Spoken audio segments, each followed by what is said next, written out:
beats, the flow, the rhythm.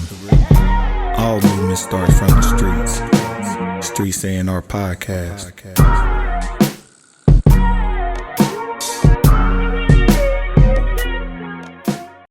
Fam, we old. We are old. Hey, I ain't gonna cap. One of my students really tore me up when I was like, how old? When was you born? 19. Ooh, that's all they do. You was born in the 1900s. They make it sound so old.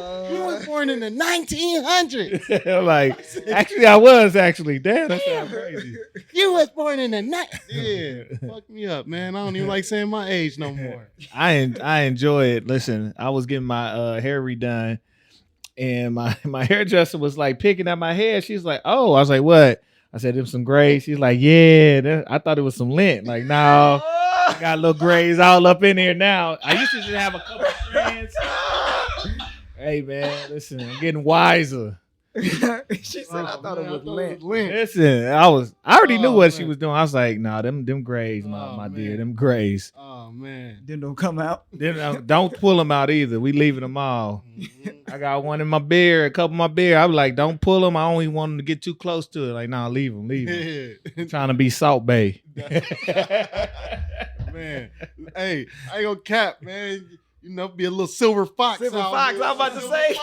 Yeah. Listen, it's about to be my third or fourth life as a man. I'm good. We keep rolling. You know what I'm saying? We keeping it rolling. Mm-hmm. Oh man, it's good times, man. Let's get this thing started, man. Welcome to the Streets A&R podcast, man. It's your host, Giddy Jicky with it. It's your other host, Johnny No Good. And we got a special guest today with us, man. I am very appreciative of people who appreciate what we do, what we are attempting to do, and helping us progress to move forward. And we actually had someone who is in the industry that we've had on the show before hit me up and say, "Hey, we got this guy. He's super dope, and he really should be on y'all's podcast." And I looked him up, and I was like, "Man, I actually think I know this cat," because I remember going to Pull Up and Vibe, and it was like afterwards. And I think we were I don't even know if his Pull Up Vibe was an event at the Fabric Lab, and we were just vibing, and people was like singing karaoke. And this dude came up here. Everybody, can't nobody sing. This guy, high notes. I'm talking. I was like, sir, can you calm down? You have embarrassed everybody in this building. But he was on a high, and he went crazy. I was like, man, this dude's super talented. And I asked him his name then. I was like, man, I don't know who this cat is, but he is Trill Bill. Like, when you see it, when you hear it. And I just appreciate people for wanting to stop in and bless us, especially as they on their journey, on their way up. That's what we're here to do, is be the A&R for the people. And this is somebody definitely that is about to go so far in so many places, man. We got our guy Dreion in the building. Man, wow, that's a crazy story. You want to know why? Why is that? I was in town. My cousin is Kiki. Oh, that's okay. That's my cousin. So I was just there, celebrating her birthday with her. She wanted me to do some karaoke, but I was just there just to chill. You never know what opportunities are gonna come out of just anywhere. So that's crazy. Man, that was insane. I was like. And he was like, "All right, I gotta go." I was like, "Man, where you?" He's like, "Dreion." I'm like, "What?" Oh man. I'm like, "Is he here? What's happening?" But man, just the same way I got introduced, I just want you real quick to kind of let the people know who you are and what it is that you do. What's your gift to the world? Man, my name is Dreion. I'm a Omaha native, born and raised. I am a singer, songwriter, and performing artist, entertainer. And what I do is, I live on the East Coast. I went to Berklee College of Music in Boston. And now I'm currently about to go on tour with Earth, Wind & Fire as an opening act and an artist. So man, it's a blessing, how all of this is coming full circle, and I'm kicking off my tour here in my hometown. Oh man, that's crazy. So when you say kicking off your tour, what are the events that you're doing here before you hit the road? So tomorrow, that is the the 10th of June, I am going to be performing in Miller Park for the Omaha Performing Arts Music at Miller Park series. I'm going to be doing a live concert out there, and I'm doing what I consider a kickoff to my very first tour here in the city. You know, I've been back and done a whole bunch of, you know, performances, but this is a special one. You know, they got the billboards up. I've never been on a billboard, so they have a billboard in my hometown. You know, I finally got to see it when I came back yesterday, man, and it was surreal. So we got that going on, you know, and I'll be here doing some more interviews and things like that, preparing to go on tour. I got my band with me, got my people with me from Berkeley, which is an incredible opportunity, I think, because to bring these two worlds together is very, very special, and to share that opportunity with people that I've come up with as well, and I've met because of music is incredible. So that's, you know, that's some of the stuff, and then I'm also doing some foster care work. So this tour with Earth, Wind and Fire is a foster care awareness tour. So I'll be I was in foster care when I was younger, and now I'm using my music in this platform as an opportunity to give back and to work with foster youth, give them hope and inspiration through music, through speaking, through, you know, just being there. So that's going to be another thing I'm going to be doing as well. Man, that's super dope, bro. Super dope. Yes, sir. I was gonna ask you, when it comes to mustering the courage to leave home and to go to a place that's really directly related to what you want to do in this world. What is that journey like to A, deal with having to leave home, and B, what is it like, or what do you think the difference is going to an institution that is geared towards building you forward directly for your success, to where you're actually with these same people as your career goes? Right.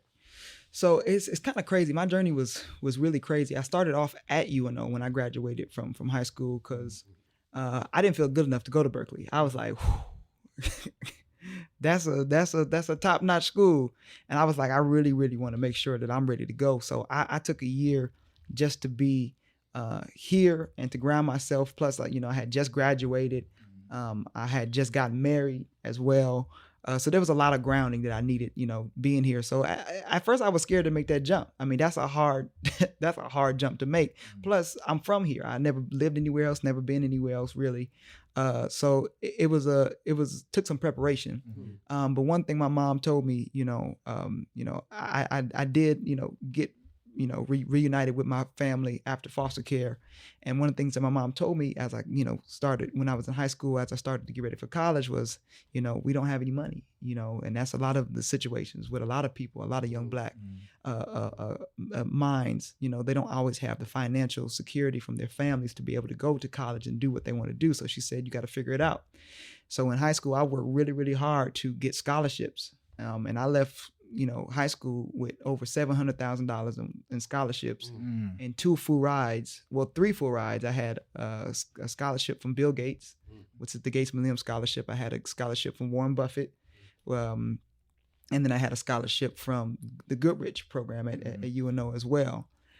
So, I was able to figure it out and pay for college. And, UNO didn't want me to leave. They was like, all right, you could do so much more here. I was like, nah, I got to do this. So I took that leap, and I even dropped my Buffett scholarship and everything, and I said, I'm gonna just take this Gates scholarship all the way to Boston.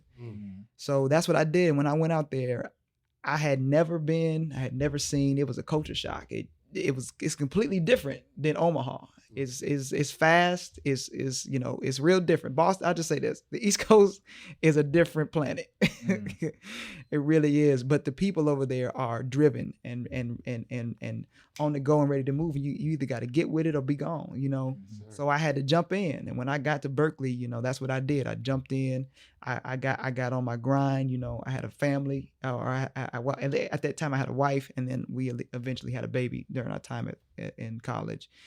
And then I started networking. I started meeting musicians. I started meeting other, producers. I started meeting people that could help me in the industry. And we started meeting A&Rs and label heads and people that was running all kind of different stuff in major and indie spaces and things like that. So really, I had to put myself out there. I had to just do it. You know, sometimes you can't just plan it all out. Sometimes you just got to jump out there and just go.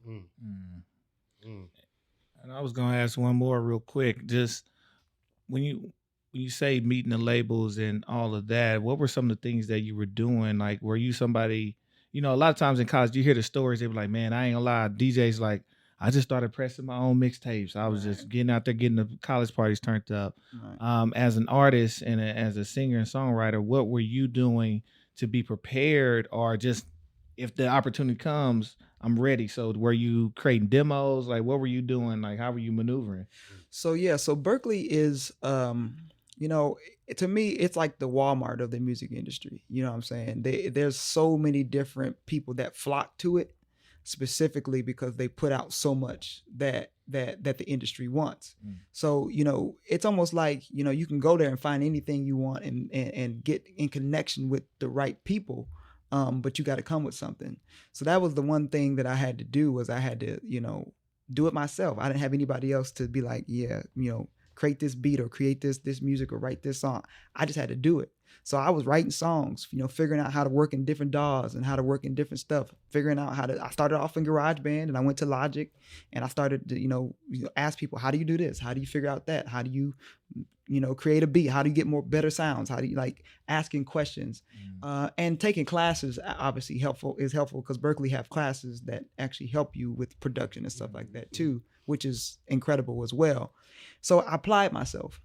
So that, you know, that was the first thing. And then the second thing, you know, I've had to wear so many hats. So I'm the singer, I'm the writer, I'm the producer. And it's just because I didn't have anybody to do it until I started to meet other people that did it. But, you know, I had to come with ideas. I had to come with something to the table. So that's what I did. You know, whether it was good, whether it was bad, I was writing. I was trying to figure it out. I was trying to, you know, and I progressed and grew over my time, especially at Berkeley, being around other people that did what I did and did what I did better than I did. That was the most important thing. You know, if you're the smartest person in the room, you need to change rooms. You know what I'm saying? So that's what I did. I put myself around people that could help me. And then when I got in the position or in places, you know, where I was in front of, you know, whoever, it doesn't matter whether somebody, artist that was a major artist, or I was in front of a label head or whatever, you know, I came with something and I just created demos, you know, for the most part, until I started to actually produce my own music and put it out. Man, yeah, nah, man. You said a whole lot of things, so I got a couple questions for you, but I just want to, how did you get started with music, man? Like, how did you find that love of music? Where did that come from? For a lot of us, you know, it came from church, you know. So for me, that was the initial inspiration, and specifically my Uncle Keith. Shout out to my Uncle Keith Mills. He's a drummer and a gospel rapper. H.G. Field, that's his stage name, and I watched him. You know, play in church. I watched him go in and you know, perform at different, you know, churches and different church events. And I'm like, man, he was like the first superstar, you know, and plus he was my uncle. So I was like, whoa, man, this is crazy. So he was like that first inspiration for me. And I picked it up, you know, I was like, you know, I picked up drums and I started picking up singing because I have, you know, other family members that sing. You know, and there's musicality in my family as well. Not everybody plays, but there's enough musicians in the family where I was able to pick and choose. Like, okay, that's cool. I want to try that. I want to figure this out. I want to see that. You know, I didn't really have anybody to tell me, oh, this is exactly what you do. I was just like, okay, I think I like the drums. Let me try this. So that was kind of how I got started, and I just kind of ran with it. It was a passion of mine, and when I was in foster care, away from my family, it was like my solace. It was the thing that I was able to use to help me kind of get through that time. And I was really young.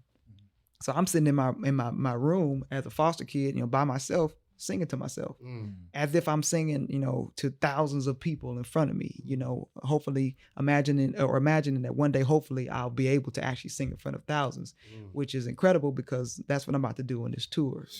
You know, so, you know, it comes full circle 20 years later, you know. But for me, you know, that's what it was. It started off as just a seed of watching somebody close to me, and then it grew from there. I just engulfed myself. And one thing I knew, I also want to say this, is one thing I knew is that I didn't want to do anything else other than music. Like nothing else really interested me. Like I wasn't like one of those kids that was like, oh yeah, I like music as a hobby. I was like, I love music. I love Prince. I love Michael Jackson. I love James Brown. I spent hours watching their videos, studying their music on YouTube, watching the music videos, all trying to figure out how to dance like them, how to move like them, how to sing like them. So I was like, ain't nothing else I want to do. At this point, music's just gonna have to it's just gonna have to work out. Man, I love it, man. Like honestly, when I hear you talk, you kind of remind me of Donny Hathaway. Just if you listen to him and his speaking when he talk about music and just your knowledge of it, man, it's refreshing, bro. Like honestly, you know when you're in the presence of somebody who's gonna do great things, so it's an honor. Carter G. Woodson once talked about one of the biggest failures of Black people, especially when we naturally gifted in any area, is the failure to go and get professional development and schooling. Right. You said you always knew you wanted to do music. At what point did it click to you to go to Berkeley, to go to these different outlets to develop your skills? Because especially since you was naturally gifted since a young age.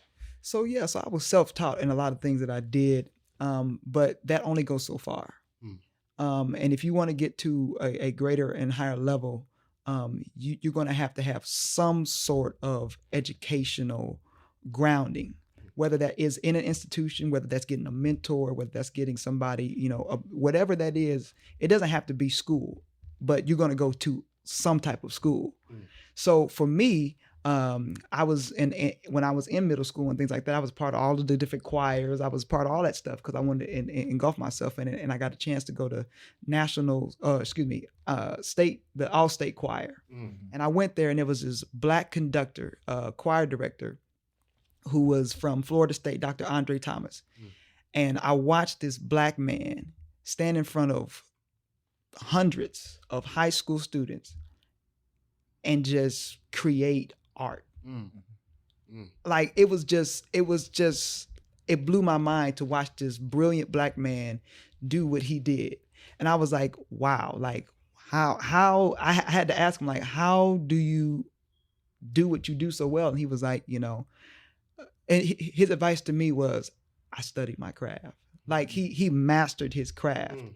And to me, that meant, the educational, part of it. It also meant the personal time that he spent practicing, listening, studying.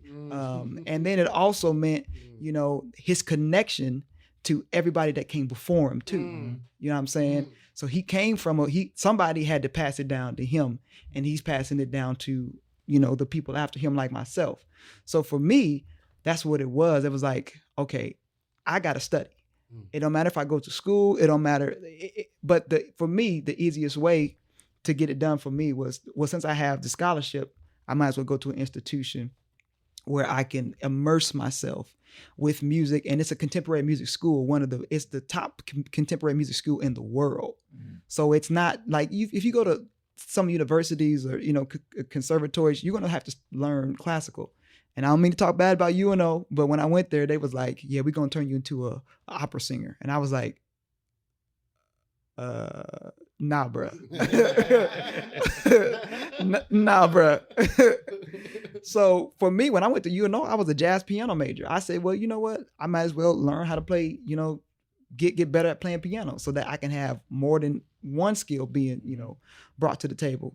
And then when I went to Berkeley, I immersed myself with, I got my jazz piano stuff together to help me with R&B and everything else.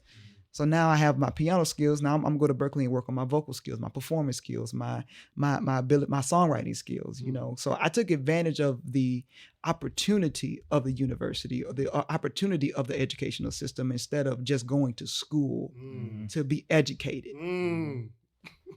Go get what you came to get. It's there for you. You got to go get it. Right.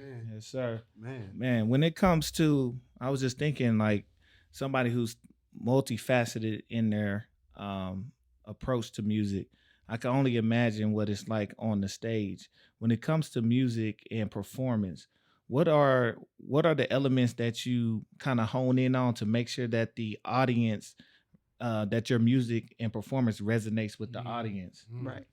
So my every time, I'll say this, from studying Michael Jackson, Prince, James Brown, I've always seen a common thread and theme in their shows, and that is the experience. When you go to a James Brown or a Prince or a Michael show, there's an experience, there's a message, there is a story, and it doesn't matter, if they deviate over here or it's, it doesn't matter. There's an overarching theme. So that's how I create my shows.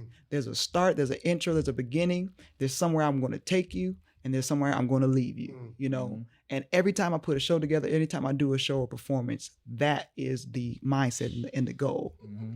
So when I set up my shows, that's how I break it down to how the tempos of the songs are, down to the message of the songs, where each message or what like I have sections in my shows. I have the intro that's going to talk about, that's going to talk about me. The middle section that's going to be the cookout where we're going to have the throwbacks, the songs, the covers and stuff like that. And then I'm gonna leave you. I'm gonna take you on a high. I might take you up. We might go gospel. We might go inspirational. We might go, just straight funk. It don't matter, but I'm gonna leave you with a feel good experience, So for me, it's all about the experience. The show is, the audience has to leave feeling like that. And I want to say this, which is really, really incredible, is like last year I got to open up for Earth, Wind & Fire in Lincoln. And when I opened for Earth, Wind & Fire in Lincoln, it's a crowd full of, white people. You walk out there and most people that were there were white. And they didn't know who I was. And they didn't know I was opening. And they didn't know I was coming. And I had 30 minutes to keep them engaged, to keep them interested, and to keep them like enamored with what was happening, what was going on. And I was singing original music. So the thing is, I had to frame my show in a way where I gave them, the original music, but then I also had covers that were different, but something that was familiar to them. I couldn't just go out there and just perform the cover, but I had to go out there and change it a little bit, but not so much to where they didn't recognize it.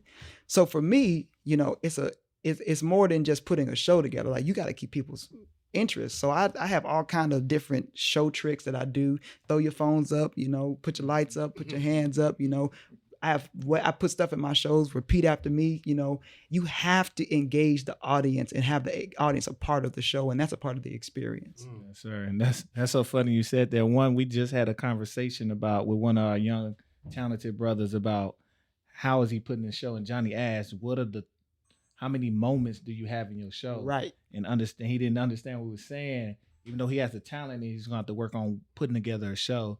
And then two, it's funny because all the things you talk about engaging, we saw one of these young artists at a show. He did all of them literally coming out the gate and then did a stage dive before he said a word. Just jumped off the stage. Luckily they called him.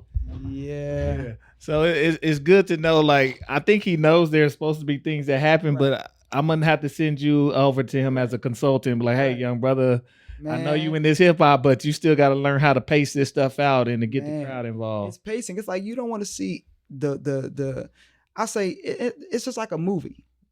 It's just like a movie. Some movies, they start off, they give you a whole bunch of action in the beginning, but there's a moment where they're going to zone you in. You can be like, okay, this is where we start. This is where we going. You have to frame it. You have to frame it. And you can't just throw it because the audience, they're like, okay, I'm willing to go with you, but I need to know that you know where you're going. So, if you feel unsteady or you doing too much, the audience is going to be, you're going to lose them quick. Yeah. You're going to lose them quick. And that's the one thing that I do in my show, especially when I'm doing covers, originals, is I always throw in some covers. I always have my originals, the cool stuff in the beginning, and then I hit them with something that they know somewhere in the middle section of the show, because you're gonna lose them probably about the third or fourth song in there. So you throw something that they know, you bring them back, and the longer you're able to keep their attention, the longer they're gonna stay with you throughout the whole show. They're gonna get the full course meal. They're gonna get the full picture. So yeah, if you coming out doing stage divers from the beginning, I mean, the shock factor is there, but you done lost. That's it. You can't do more than that. Yeah, and he didn't do much more than that, but it was all kind of like, he was out of breath. He literally was out of breath from doing the stage dive.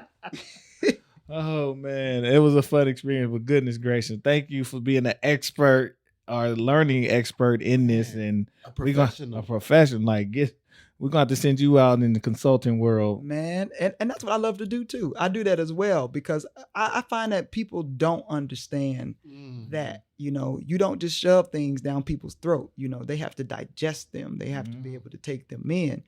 And if you're in a situation where people, like you have to, as a performer, you have to be humble. Like there's too many performers out here, even major performers that are just arrogant.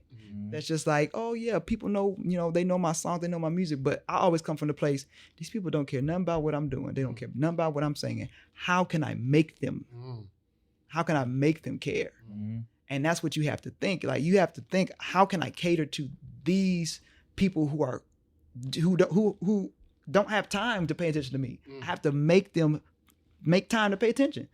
So it's like, people have to understand, have to kind of be taught that. And it's like, that stuff comes from thousands and thousands of hours of performing. I'm not just an artist. Like I perform for weddings. I do wedding bands. I do at least with the weddings, anywhere between 70 to 80 gigs a year. So every single weekend I'm performing, trying stuff.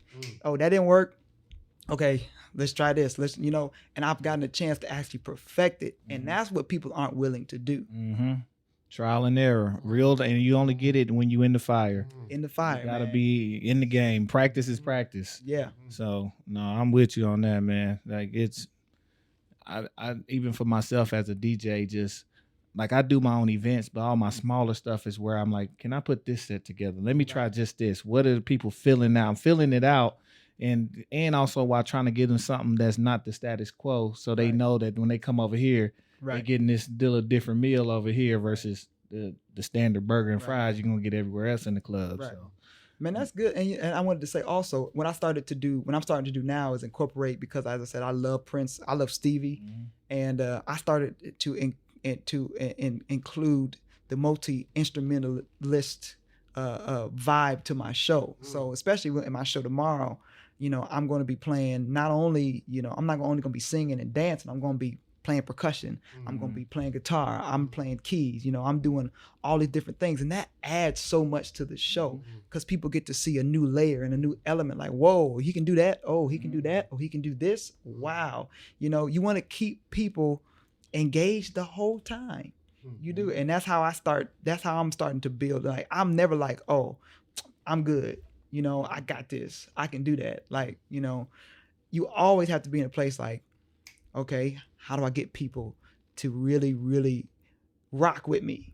And as you said, like, you got to do stuff that's different than the status quo.